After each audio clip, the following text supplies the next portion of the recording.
Like newborn babies crave. Crave. Ano yung crave? Yung talagang umiiyak kapag wala. Diba? Gutom na gutom. Sabik na sabik. Crave. Like newborn babies. Nag-start tayo sa pagiging baby Christian and i-discern natin na mag-grow sa ating faith through spiritual nourishment.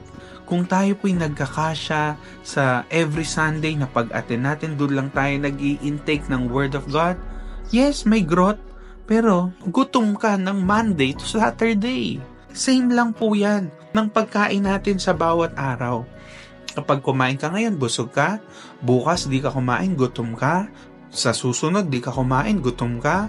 Nanlalata ka, nahihilo ka, masakit ulo mo, masungit ka. Hindi mo alam ang gagawin, lito ka, lutang ka. Same thing. Kapag ang spirito ay hindi kumakain, araw-araw.